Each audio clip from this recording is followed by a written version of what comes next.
خاوتي خواتاتي صباح الخير عليكم. Bonjour tout le monde, اهلا وسهلا مرحبا بكم يا جماعة الخير. Azul Filaouen, salam alaikum. Est-ce que vous allez bien? J'espère que vous êtes bien réveillés ce mardi 10 mai, que tout se passe bien pour vous. Ahlan wa sahlan, merci beaucoup en tout cas. À chaque fois, je ne cesserai jamais de vous remercier pour votre fidélité, pour nos émissions, nos articles. Et la communauté d'Algérie part et ne cesse de grandir et de croître. Ça fait vraiment chaud au cœur. حبيت نحكي لكم اليوم على un sujet très important. Tous les sujets que nous traitons sont importants, mais ce sujet est encore plus important parce qu'il concerne la santé de nos compatriotes. Et je m'arrête dans notre pays, des semaines en polémique sur un match de football, des semaines et des semaines en polémique sur un entraîneur, sur un président de la fédération d'un football, où là on a les futilités de certains stars du rail, où là on parle des idioties de certains artistes, etc. On oublie qu'il y a des sujets qui impliquent notre vie, la vie de nos proches, notre vie tout court, et sur lesquels on s'attarde pratiquement jamais. La preuve, la pénurie des médicaments qui s'est installée de manière grave في بلادنا depuis la fin 2021, واحد ما يهدر عليها, excepté quelques médias qui se comptent sur le bout des doigts. On a fait Algérie Part, on en a parlé à plusieurs reprises, mais on ne voit pas d'intérêt, alors que les patients en Algérie souffrent énormément. La pénurie des médicaments a commencé en Algérie en 2020, avec les conséquences de la crise de la Covid-19, une forte demande sur certains médicaments, parce que les gens voulaient faire de l'automédication, pour les patients atteints de Covid, il leur fallait des traitements, et comme la maladie, l'Algérie a été parmi les pays les plus touchés de l'Afrique du Nord, au même titre que l'Égypte, le Maroc ou la Tunisie, et ben la demande a été très élevée, il avait été très difficile de satisfaire cette demande. Bon, l'année 2021, le marché mondial a été totalement perturbé, et l'approvisionnement en médicaments des pays fragiles comme l'Algérie est devenu délicat. D'abord, parce que l'acheminement de ces médicaments importés vers l'Algérie est devenu compliqué à cause de la cherté et de l'explosion des prix du fret maritime. Je venais depuis le deuxième semestre de l'année 2021, les prix du fret maritime, un conteneur de 3 000, 4 000 jusqu'à 14 000 dollars depuis la Chine vers l'Algérie, ou depuis l'Inde notamment. L'Inde, c'est elle, généralement, c'est l'Inde qui nous exporte, qui est le premier exportateur de médicaments au monde, ou parmi les premiers exportateurs de médicaments au monde. Je venais ensuite des groupes pharmaceutiques algériens qui souffraient d'énormes problèmes parce que à cause de la dévaluation de la monnaie, à cause de la dévaluation, à cause de la dévaluation de du dinar, de la monnaie algérienne, à cause des conséquences de la crise économique, les restrictions au niveau des importations. Les gens croient que c'est vrai que nous arrivons à fabriquer presque la moitié des médicaments que nous consommons en Algérie. Sauf que les médicaments que nous fabriquons, il n'y a pas de recherche scientifique, il n'y a pas de technologie. Les principes actifs et tous les composants de ces médicaments sont importés. Non, on fait surtout du générique. Le générique est une copie du vrai médicament, une copie qui est plus accessible aux citoyens algériens ou aux citoyens des pays du sud de la planète, parce que on ne peut pas commercialiser le médicament original comme c'est le cas dans les pays développés ou dans les pays du nord de la planète. Donc, les génériques, même la fabrication locale nécessite des composants, il faut les importer. Beaucoup des entreprises algériennes ne pouvaient plus importer la matière première à cause des problématiques et des restrictions au niveau des banques, à cause de la valeur du dinar algérien, l'instabilité de la monnaie, l'accès difficile au crédit bancaire. Les banques algériennes, les zéro, l'octroi des crédits documentaires pour diminuer la facture des importations du pays, ou ça des pénuries. C'est les conditions, je généralise un peu, je schématise, j'essaie d'être pédagogue, je ne rentre pas dans tous les détails, mais c'est grosso modo les 3-4 causes qui ont mené vers l'aggravation d'une pénurie de médicaments, peut-être en 2020 à cause de la pandémie, qui s'est aggravée en 2021 avec la crise économique et financière, et la faiblesse de la production locale, la dépendance de la production locale des approvisionnements à l'étranger, ou que maintenant, en 2022, le secteur de la santé est dans une situation financière catastrophique. Je vais vous donner un exemple. Les hémodialysés, les gens qui ont des problèmes d'insuffisance rénale, etc., et qui doivent faire des cures et des soins intensifs au niveau des établissements spécialisés en hémodialyse. Plus de 250 cliniques privées sont menacées de faillite en Algérie. Sont menacées de faillite tout simplement parce que plus de 25 000 malades qui sont pris en charge régulièrement par les établissements d'hémodialyse, les cliniques privées qui couvrent la demande, Sans les cliniques privées, les hôpitaux algériens ne peuvent pas les prendre en charge parce que les hôpitaux algériens ne sont pas équipés et n'ont pas ni les équipements, ni les capacités, ni les ressources humaines ou matérielles nécessaires pour prendre en charge de les 25 000 malades qui souffrent, qui sont des malades immodialisés qu'il faut absolument prendre en charge. Et sans une cure d'hémodialyse, ben, déjà, leur santé peut vraiment يقدروا يموتوا. Les cliniques privées, ما قدروش. Depuis 2021, janvier 2021, ils ont écrit à la CNAS, à la Caisse nationale, à la Caisse nationale des assurances, de l'assurance sociale, قالوا لهم باللي يا ودي لازم تعاونونا. Les conventions اللي درناهم, les prix qu'on pratique, les conventions بين les cliniques privées, parce que la CNAS prend en charge les frais de soins les patients algériens, les malades chroniques, ils sont considérés comme des malades chroniques, donc ils sont pris en charge par l'assurance sociale en Algérie, ce qui est bien, mais ils sont pris en charge selon des tarifs qui sont anciens, qui sont archaïques, qui sont dépassés maintenant par la conjoncture. Par la conjoncture économique. La situation est catastrophique. Comme un exemple, un médicament, par exemple, pour les hémodialysés, le Lovenox, qui coûtait 320 dinars, il coûte 742 dinars. Pratiquement il a doublé, le consommable le prix a doublé, les cliniques privées les factures ont doublé, le loyer ils ont les charges ils sont victimes de la conjoncture économique difficile du pays. Du coup il faut augmenter les prix, mais la CNAS ne veut pas augmenter les prix, donc certaines cliniques seront obligées d'arrêter leurs activités. Qui va prendre en charge les hémodialysés? Allahu A'lam. Depuis janvier 2021, le problème n'a pas été réglé.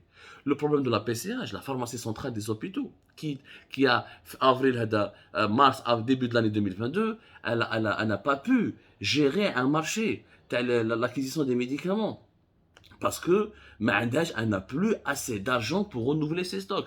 Nous avons 250 médicaments qui sont dans une situation de rupture de stock en Algérie aujourd'hui, depuis le début de l'année 2022. 250 médicaments en rupture de stock. Vous imaginez, c'est quand même grave.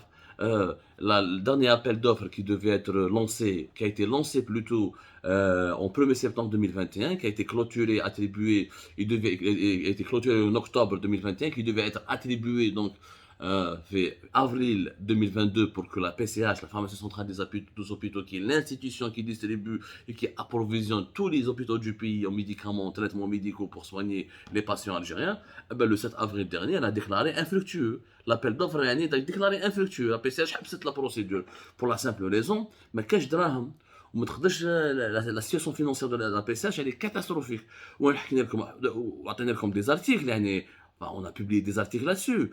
Le dernier article vous imaginez la situation financière de la PCH. Les hôpitaux sont endettés. Mais le Covid, les dépenses des hôpitaux algériens ont explosé. Ils se sont totalement endettés. Il fallait que le ministre des Finances, Abdelrahman Rawia, intervienne et fasse la pression sur Abdelrahman Rawia, sur le Premier ministre Ben Abdelrahman, Ayman Ben Abdelrahman, sur le président de Majid Tebboune, pour qu'il débloque l'équivalent de presque d'1 milliard d'euros pour épancher les dettes des hôpitaux et permettre à la PCH, à la pharmacie centrale des hôpitaux, de récupérer un peu d'argent et de respirer financièrement pour pouvoir acquérir les médicaments sur le marché mondial. Deuxièmement, en 2018, la crise, le secteur de la santé en Algérie, il est en train de souffrir énormément de la situation financière et économique du pays. Grave. Comme un exemple. En avril 2018, l'État algérien avait donné un crédit à long terme. À 10 ans, remboursable sur 10 ans. Il a été décidé lors d'un conseil interministériel du 11 juillet 2018. Le crédit fait 280 milliards de dinars, c'est-à-dire l'équivalent de 1,8 milliard d'euros. En 2018, la PCH devait l'utiliser jusqu'à 2028 et le rembourser à partir de 2028-2029. Et madame Hazou, خلاصوا en 2022. خلاصوا. Elle les a consommés. Peut-être la pandémie de la Covid-19, 2020, vous êtes ça fait 2021 ou ça fait 2022, خلاصوا la drame. 1,8 milliard d'euros ont été consommés. Et la PCH maintenant, elle est dans une situation catastrophique. Ils lui ont débloqué 70 milliards de dinars supplémentaires pour le ministère de la Santé. Un budget كبير pour essayer d'améliorer sa situation. كارثة يا جماعة، كارثة. Il y a un gouffre financier. Le problème راهوش غير في الدراهم. ما راهوش في الدراهم باسكو البروبليم est problème de gestion. En Algérie, la PCH, elle a ça les problèmes. En 2020, il y a eu le scandale de la PCH. Rappelez-vous qu'il y a eu fait l'affaire les marchés de gré à gré pour importer des masques chirurgicaux depuis la Chine. Il y a eu en printemps 2020, on va dire qu'il y a un procès qui est le tribunal d'Al-Beda fait décembre 2020, où خرجوهم من الحبس 4 cadres, 4 cadres plutôt, منهم l'ex-directeur général de la PCH, دخلوا الحبس وما ديك خرجوه. من السكاندال هذاك ولاو لي ريسبونسابل تاع لا بي سي اش ما يحبوش يسينيو الكري اغري، ما كاش كري اغري، يخافوا وعندهم الحق. جو لي كومبرون توتالمون، جو لي كومبرون توتالمون. يقول لك انا يا خويا نروح انا ندير مارشي كري اغري، ما يجوا يرفدوني يعطوني في الحبس، ما تقول لك باسكو واش صرا في 2020. عبد العزيز جراد يعيط بالتليفون ديريكتور تاع لا بي سي اش يقول له فازي في دو كري اغري سي مو كي تو كوفر اون اي اون اورجونس اون ا بوزوان دو سي ماسك. مي هو ما طالوش هاني كري ولا ممكن يدير له هاني كري. عبد العزيز جراد ما حاسبوش، حاسبوا ديريكتور تاع لا بي سي اش. درت كري اغري وترافيك ودرت فيها وجبت دي بريفي ودرت دي انترميديير ودي كوميسيون، عاش في الحبس مسكين. دوكا حتى واحد ما يحب يسيني. Personne ne croit les gens. Ce qu'il y a un appel d'offres, même cherche à annuler. Or, les hôpitaux algériens manquent de médicaments, manquent cruellement de médicaments. Et l'argent, on a consommé des budgets colossaux.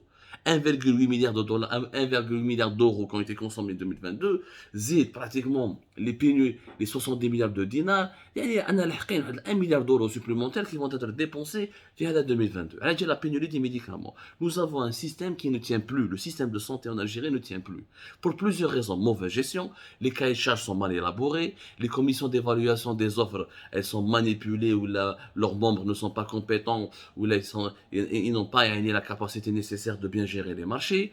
Le secteur de la santé, il n'est pas bien organisé. On a un ministère de la santé depuis 2020. L'Algérie a un ministère de la santé, on a un ministère de l'industrie pharmaceutique.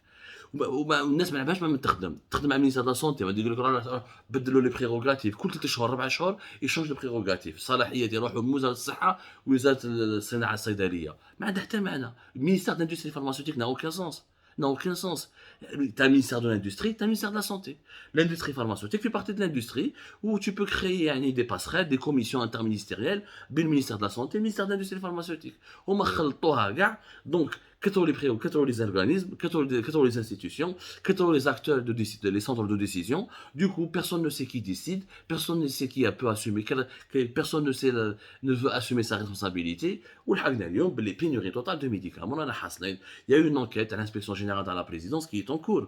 Mais en fait, le problème, il est connu. Les experts l'ont dit depuis 2020. Les médecins, les fabricants, les producteurs locaux, les associations de pharmaciens, les associations de médecins. Le problème, la mauvaise gestion. Le système de santé, il est trop archaïque. Mais elle on a fait 2022.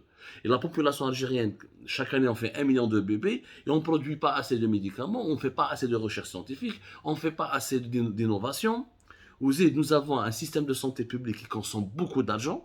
L'argent qu'on lui donne, les budgets qu'on lui donne sont mal répartis, mal gérés. Souvent, c'est pour payer des administrateurs, des agents de sécurité, pour acheter des matériels qui n'arrivent jamais à l'heure, pour l'entretien. C'est tellement mal géré que ça bouffe de l'argent. Et quand il n'y a pas assez d'argent, comme à l'époque de la Covid-19, il fallait dépenser beaucoup pour les vaccins, les masques, les équipements chirurgicaux. Donc, on ne pouvait pas tout dépenser d'un coup. Et ben voilà, le système est en train de s'effondrer. Le système de santé en Algérie est en train de s'effondrer sous nos yeux.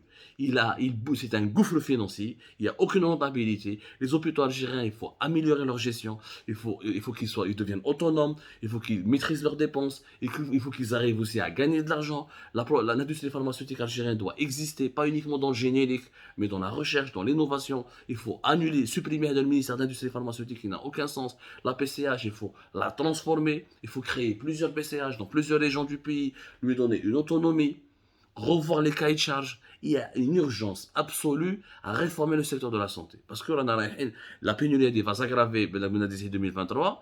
Ou des hôpitaux qui ne pourront plus fonctionner, des cliniques privées qui risquent de fermer, et ce sera le patient qui va payer les pots cassés. Comme ça, essayer de sensibiliser avec nous, c'est un sujet très important. Il s'agit de notre santé, il s'agit de vies humaines qui sont en jeu.